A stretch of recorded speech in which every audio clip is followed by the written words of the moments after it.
Masayı mı tamir ediyorsunuz annem siz? Hadi tamir edin. Masa bozulmuş hadi. Tamir edin annem masayı. Hadi dıt yap. Aferin benim oğluma. Anne çak ye.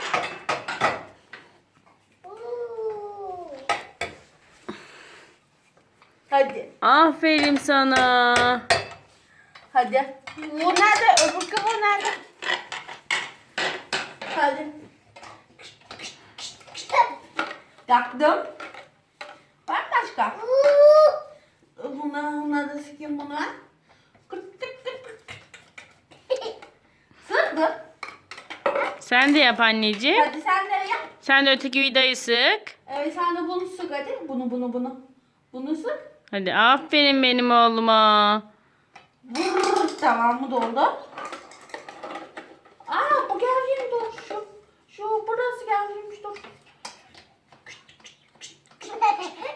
Hadi sen de yap oraya. Seninki de gevşemiş, sen de yap. Hadi. Evet. Aferin. Teşekkür ederim tamirciler. Kaç para istiyorsunuz? Dur şu çiviyi keselim hadi.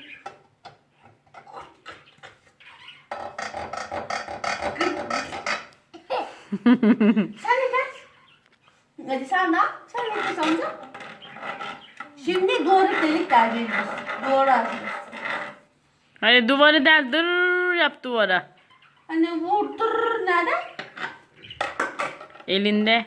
Ha, Ama o- duvarımı niye deliyorsunuz? Duvarda bir işiniz yok. Masayla yapın. Masamız Oraya bozuk. yapacağız biz. Oraya bağlantı yapacağız. Tamam bu doldu.